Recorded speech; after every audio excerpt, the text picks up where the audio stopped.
ওং হিরিং হুরং নীলকণ্ঠায় ভগবতে রুদ্রায় নমঃ শিবায়। আমি জ্যোতিষী শ্রী শীতল কুমার। আজকের বিষয় ধনু রাশিফল মে 2024। তো আজকের বিষয় শুরু করার আগে আমি আবার আপনাদের মনে করে দিতে চাই, আমার বিষয়গুলো বা ভিডিওগুলো সুন্দরভাবে আপডেট পাওয়ার জন্য অবশ্যই সাবস্ক্রাইব করে দেবেন এবং ভালো লাগলে লাইক ও শেয়ার করে দেবেন। তো আজকের বিষয় ধনু রাশিফল মে 2024। তো সবার প্রথমে আমরা এই রাশি জাতক বা জাতিকাদের শরীর স্বাস্থ্য, তারপরে আমরা এডুকেশন বা পড়াশোনা, তারপর আমরা প্রেম প্রণয়, বৈবাহিক সম্পর্ক, ব্যবসা বাণিজ্য, ভাগ্য, কর্ম বা চাকরি, এই সমস্ত ব্যাপার নিয়ে আলোচনা করব। তো সেই ক্ষেত্রে আমরা সবার প্রথমে ধনুরাশির জাতক বা জাতিকাদের গ্রহের পজিশনগুলো জেনে নেব, মে মাসে কীরকম পজিশনে আছে। তো সেই ক্ষেত্রে ধনুরাশিকে ফার্স্ট হাউস ধরলে ফার্স্ট হাউসে কোনো গ্রহ নেই। থার্ড হাউসে শনি অবস্থান করছে, তারপরে ফোর্থ হাউসে মঙ্গল, বুধ এবং রাহু অবস্থান করছে।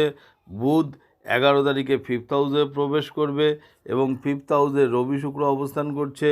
রবি 14 তারিখে সিক্সথ হাউসে প্রবেশ করবে, শুক্র 19 তারিখে সিক্সথ হাউসে প্রবেশ করবে। এছাড়াও সিক্সথ হাউসে বৃহস্পতি এবং 10th হাউসে কেতু অবস্থান করছে। এই হচ্ছে ধনুরাশির জাতক বা জাতিকাদের গ্রহের পজিশন মে মাসে। তো এই বেসিসে এরপরে আমরা আলোচনা করব এই রাশির জাতক বা জাতিকাদের শরীর স্বাস্থ্য কীরকম হবে। সেই ক্ষেত্রে দেখুন, ফার্স্ট হাউসে অধিপতি গ্রহকে, ফার্স্ট হাউসের অধিপতি গ্রহ বৃহস্পতি, সেই বৃহস্পতি কিন্তু সিক্সথ হাউসে অবস্থান করছে। তো সিক্সথ হাউস হচ্ছে রোগের ঘর, নেগেটিভ ঘর, এবং সেই বৃহস্পতি কোথায় দৃষ্টি দিচ্ছে? 12th হাউসে দৃষ্টি দিচ্ছে। অতএব শরীর স্বাস্থ্যর দিক থেকে দেখতে গেলে যে এই আগামী মে মাসে ধনুরাশির জাতক বা জাতিকাদের শরীর স্বাস্থ্যে একটু প্রবলেম হতে পারে, একটু দুর্বল ভাব লাগতে পারে, পেটের সমস্যা আসতে পারে, ডাইজেস্টিভ প্রবলেম হতে পারে। তো সেই কারণে খাওয়া দাওয়া কিন্তু একটু বুঝে শুনে খাওয়া উচিত, এবং সেই সঙ্গে অবশ্যই আপনারা বৃহস্পতির বীজমন্ত্র জপ করলে কিন্তু এর থেকে ভালো ফল আপনারা পাবেন। তো যাই হোক, এরপরে আমরা এই রাশির জাতক বা জাতিকাদের এডুকেশন ব্যাপারটা আলোচনা করব। তো সেই ক্ষেত্রে দেখুন, আমরা এডুকেশন ফিফথ হাউস থেকে বিচার করি। ফিফথ হাউসের লর্ডকে, ফিফথ হাউসের লর্ড কিন্তু মঙ্গল, সেই মঙ্গল চতুর্থ স্থানে বসে আছে, এবং চতুর্থ স্থান থেকে আমরা প্রাইমারি এডুকেশনও বিচার করি। তো সেই দিক থেকে বলা যায় যে কেন্দ্রে বসে আছে, কোন প্রতি কেন্দ্রে বসে আছে, এবং সেই দিক থেকে দেখতে গেলে যে পড়াশোনা কিন্তু যথেষ্ট ভালো হওয়ার যোগ রয়েছে, এবং পড়াশোনার ক্ষেত্রে সাকসেস বা সাফল্য কিন্তু দেখা যেতে পারে। তবে মনে রাখতে হবে, মঙ্গলের সাথে কিন্তু রাহুও অবস্থান করছে, এবং মঙ্গলের সাথে কিন্তু বুধও অবস্থান করছে। তাহলে মঙ্গলের সঙ্গে রাহু অবস্থান করলে অঙ্গারক দোষ হয়। তো কখনো কখনো রাহু কিন্তু আপনার মাইন্ডটা পরিবর্তন করে দেবে, অর্থাৎ আপনি যেই জিনিস পড়বেন, দেখা গেল সেই জিনিস সেই লাইন থেকে আপনাকে অন্যদিকে সরিয়ে নেবে। তো এই রকম কিন্তু মাঝে মধ্যে কনসেন্ট্রেশনের অভাব কিন্তু রাহু তৈরি করবে। তবুও কিন্তু এরকম হলেও ওভারঅল দেখতে গেলে পড়াশোনা মোটামুটি কিন্তু মে মাসে ভালোই হবে। তো এরপরে আমরা এই রাশির জাতক বা জাতিকাদের প্রেম প্রণয় সম্পর্ক নিয়ে আলোচনা করব। তো প্রেম প্রণয়ও দেখুন আমরা ফিফথ হাউস থেকে বুঝি। তো ফিফথ হাউসের লর্ডকে, ফিফথ হাউসের লর্ড কিন্তু মঙ্গল, সেই মঙ্গল চতুর্থ স্থানে রয়েছে। তো অবশ্যই শুভ রয়েছে, পজিটিভ রয়েছে। তবে মঙ্গল কিন্তু রাহু যুক্ত হয়ে আছে। এবার রাহু যুক্ত হয়ে থাকার অর্থ প্রেমের সম্পর্ক কিন্তু ভালো থাকবে, কিন্তু রাহু মাঝে মধ্যে কিন্তু সন্দেহ তৈরি করে।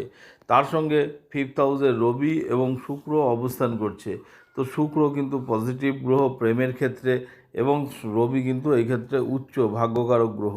তো প্রেমের ক্ষেত্রেও কিন্তু লাক সাথ দেবে আপনাকে, ভাগ্য সাথ দেবে, কিন্তু ভাগ্য সাথ দেওয়ার জন্য আপনাদের মধ্যে প্রেমের সম্পর্ক কিন্তু যথেষ্ট ভালো হবে। কিন্তু এই যে মঙ্গল, ফিফথ হাউসের লর্ড মঙ্গল, সেই মঙ্গলের সঙ্গে রাহু বসে আছে, তার মানে কোথাও একটা অঙ্গারক যে দোষ হয়েছে, এই দোষের জন্যও কিন্তু একটু সমস্যা হতে পারে। দেখা গেল যে আপনাদের কথাবার্তা একটু রুডও অনেক সময় হয়ে যেতে পারে, অনেক সময় প্রবলেম হতে পারে। তো এইসব কথাবার্তার জন্য নিজেদের মধ্যে একটু কন্ট্রোভার্সি আসতে পারে, অনেক সময় সমস্যা হতে পারে। কিন্তু এই সমস্ত সমস্যা হলেও আবার কিন্তু সেই সম্পর্ক কিন্তু আবার ঠিক হয়ে যাবে। অর্থাৎ মাঝে মধ্যে কিন্তু তর্ক বিতর্ক দেখা দেবে, প্রবলেম দেখা দেবে, রাগ অভিমান দেখা দেবে, আবার কিন্তু পরক্ষণেই ব্যাপারটা কিন্তু মিটে যাবে বা ঠিক হয়ে যাবে। তো এরপরেই আমরা এই রাশির জাতক বা জাতিকাদের বৈবাহিক সম্পর্ক নিয়ে আলোচনা করব। সেই ক্ষেত্রে দেখুন, আমরা সেভেন্থ হাউস থেকে বৈবাহিক সম্পর্ক নিয়ে বিচার করি। তো সেভেন্থ হাউসের লর্ডকে, সেভেন্থ হাউসের লর্ড কিন্তু বুধ, সেই বুধ কিন্তু ফোর্থ হাউসে অবস্থান করছে। তো ফোর্থ হাউসে অবস্থান করছে, অবশ্যই কেন্দ্রে অবস্থান করছে, পজিটিভ ব্যাপার আছে, বৈবাহিক সম্পর্ক আশা করা যায় ভালো থাকবে। কিন্তু বুধের সঙ্গে যে রাহু অবস্থান করছে, রাহু বুধ একত্রে অবস্থান করলে সেটাকে বলা হয় জড়বুদ্ধি দোষ। তো এই যে জড়বুদ্ধি দোষ, এর জন্য কিন্তু কখনো কখনো দেখা গেল বুদ্ধির ভুল হতে পারে। যদিও বা বুধ পজিটিভ গ্রহ, ভালো গ্রহ, বুধ বুদ্ধির কারক গ্রহ, অবশ্যই বুদ্ধি থাকবে, কিন্তু রাহু মাঝে মধ্যে ওই যে সন্দেহ তৈরি করে দেবে, তার জন্য মানে ভ্রমিত হওয়া যেটাকে বলে, তো এই ধরনের হওয়ার কিন্তু একটা সম্ভাবনা আছে, যার জন্য কিন্তু মাঝে মধ্যে একটু বৈবাহিক সম্পর্কে কন্ট্রোভার্সি আসবে। কিন্তু 11 তারিখে যখন বুধ প্রবেশ করবে 5th হাউসে, তখন কিন্তু এই প্রবলেম থাকবে না, এবং 11 তারিখ থেকে কিন্তু বৈবাহিক সম্পর্ক কিন্তু খুবই ভালো হবে। তো ওভারঅল বিফোর 11 তারিখ একটু প্রবলেম হতে পারে, একটু কন্ট্রোভার্সি হতে পারে, কিন্তু 11 তারিখের থেকে কিন্তু এই সমস্যা কিন্তু থাকবে না। তো ওভারঅল সম্পর্ক কিন্তু ভালো থাকবে। তো যাই হোক, এরপরে যদি আমরা এই রাশির জাতক জাতিকাদের ব্যবসা বাণিজ্যের ব্যাপারটা নিয়ে আলোচনা করব। তো সেই ক্ষেত্রে দেখুন, ব্যবসা বাণিজ্য আমরা 7th হাউস থেকে বিচার করি, তাহলে 7th হাউসের লর্ড 4th হাউসে রয়েছে। তো 4th হাউসে থাকলে অবশ্যই ডেলি ইনকামের বৃদ্ধি পাবে। 7th হাউসের লর্ড বুধ নিজে, তো বুধ ইন জেনারেল ব্যবসা বাণিজ্যকারক গ্রহ, তার মানে ডেলি ইনকাম বৃদ্ধি পাবে। ওভারঅল কিন্তু আর্থিক উন্নতি কিন্তু দেখা যাচ্ছে ব্যবসা বাণিজ্যের মাধ্যমে। এবং 11 তারিখে যখন বুধ 5th হাউসে প্রবেশ করবে, সেই সময় কিন্তু ব্যবসা বাণিজ্যের মাধ্যমে আর্থিক উন্নতি কিন্তু আরও বৃদ্ধি পাবে। সেই সঙ্গে ভাগ্যকারক গ্রহ রবি, সেই রবি কিন্তু 5th হাউসে অবস্থান করছে। তার জন্য এই যে এই 3 দিন কিন্তু ব্যবসা বাণিজ্যের পক্ষে খুবই শুভ, যেটা হচ্ছে 11, 12, 13, এই 3 দিন কিন্তু ভীষণ শুভ। কারণ এই 3 দিন রবি এবং বুধ একত্রে কিন্তু মেষ রাশিতে অবস্থান করবে। তো এই সময় রবিও এখানে উচ্চ, এই 3 দিন কিন্তু খুবই পজিটিভ। ওভারঅল ব্যবসা বাণিজ্যের ক্ষেত্রে কিন্তু সারা মাসই মোটামুটি ভালো যাবে এবং ভাগ্য সাথ দেবে। তবে ভাগ্য সাথ দেবে মোটামুটি 14 তারিখের আগে পর্যন্ত, কারণ 14 তারিখে কিন্তু আবার রবি ষষ্ঠ স্থানে প্রবেশ করছে। তার মানে এই যে রবি ষষ্ঠ স্থানে প্রবেশ করছে, এই সময় দেখা গেল কম্পিটিটিভ এক্সাম এই ধরনের ব্যাপারগুলোর কিন্তু ক্ষেত্রে লাখ সাথ দেবে। কিন্তু অন্য কোনো ইনভেস্টমেন্টের ব্যাপার, অন্য কোনো আপনি দেখা গেল নতুন বিজনেস স্টার্ট করছেন, সেই ক্ষেত্রে কিন্তু বিফোর 14 শুভ। তো সেই দিক থেকে দেখা গেল যে ওভারঅল মোটামুটি ব্যবসা বাণিজ্যের ক্ষেত্র ভালোই আছে। তো এরপরে আমরা আলোচনা করব এই রাশির জাতক বা জাতিকাদের চাকরি বাকরির ক্ষেত্র। সেই ক্ষেত্রে দেখুন, চাকরির ক্ষেত্রেও আমাদের চাকরি যেরকম চাকরিকারক গ্রহকে, চাকরিকারক গ্রহ হচ্ছে 10ম হাউস থেকে দেখি, সেই 10ম হাউসের লর্ডকে, 10ম হাউসের লর্ড কিন্তু বুধ, সেই বুধ কোথায় অবস্থান করছে, সেই বুধ কিন্তু 4র্থ স্থানে অবস্থান করছে। তাহলে 4র্থ স্থানে অবস্থান করছে অনেক শুভ, এবং সেই 4র্থ স্থান থেকে সে 5th হাউসে প্রবেশ করবে 11 তারিখে। তো 5th হাউসও কিন্তু শুভ ঘর, পজিটিভ ঘর। তো কর্মক্ষেত্রে কিন্তু উন্নতি দেখা যাচ্ছে। সেই সঙ্গে 10th হাউসে মঙ্গলের দৃষ্টি রয়েছে। তার মানে মঙ্গলের দৃষ্টি দেওয়ার অর্থ আপনার মধ্যে সেই কর্মক্ষেত্রে একটা সাহসের সাথে, বিক্রমের সাথে, জোশের সাথে যে কর্ম সম্পন্ন করা, সেটা আপনি করতে পারবেন। সেই সঙ্গে বৃহস্পতিরও দৃষ্টি রয়েছে, তার মানে অবশ্যই গুরুর সাপোর্ট পাবেন, অর্থাৎ বসেদেরও কিন্তু আপনি সাপোর্ট পাবেন। তো সেই দিক থেকে বলতে গেলে তার সঙ্গে ভাগ্যকারক গ্রহ রবি, সেই রবিও কিন্তু উচ্চ হয়ে 5th হাউসে অবস্থান করবে। তার মানে ভাগ্য আপনাকে সাথ দেবে, আপনার প্রচুর পরিমাণে যেরকম আপনার কাজ আসবে, সেই সঙ্গে আপনার ভাগ্যও সাথ দেবে।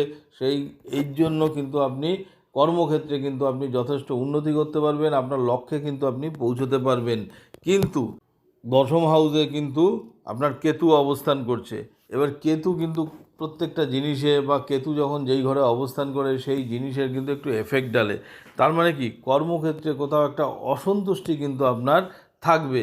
আপনি দেখা গেল যথেষ্ট জোশের সাথে, যথেষ্ট প্রত্যেকের সাথে মানিয়ে গুছিয়ে আপনি আপনার কাজ সম্পন্ন করছেন, কিন্তু কাজ সম্পন্ন করলেও কোথাও একটা আপনার জব স্যাটিসফ্যাকশনের অভাব কিন্তু আপনার মধ্যে দেখা যেতে পারে। তো এই যে জব স্যাটিসফ্যাকশনের অভাব, কারণ কেতু কিন্তু এরকম প্রবলেম তৈরি করে। তো যার জন্য আমি বলবো অবশ্যই এই ক্ষেত্রে কিন্তু আপনারা বুধের বীজ মন্ত্র কিন্তু অবশ্যই জপ করবেন। তার সঙ্গে যেহেতু আপনাদের ধনুরাশি, তার অধিপতি গ্রহ বৃহস্পতি, তো অবশ্যই বৃহস্পতির মন্ত্র জপ করবেন, সেই সঙ্গে বুধের মন্ত্রও জপ করবেন, তাহলে কিন্তু পজিটিভ রেজাল্ট কিন্তু আপনারা পাবেন। তো যাই হোক, এটা বেসিক্যালি গোচরজনিত ফলাফল আরও ভালো প্রেডিকশানের জন্য আমাদের যে জন্ম সময় দিয়ে যে লগ্ন চার্ট তৈরি করা হয় সেই চার্টটা ফলো করা দরকার। বর্তমান সময় কোন গ্রহের দশা চলছে সেটাও ফলো করা দরকার, এবং তার সঙ্গে এই গোচরজনিত ফলাফল কম্বাইন করলে সেই প্রেডিকশান কিন্তু আরও ভালো হবে। তো যাই হোক, আমি আগেও বলেছি, আবারও বলছি, আমার বিষয়গুলো বা ভিডিওগুলো সুন্দরভাবে আপডেট পাওয়ার জন্য অবশ্যই সাবস্ক্রাইব করে দেবেন, এবং ভালো লাগলে লাইক ও শেয়ার করে দেবেন, এবং আগামী দিনে নতুন ভিডিও নিয়ে আপনাদের সামনে উপস্থিত হব। ধন্যবাদ।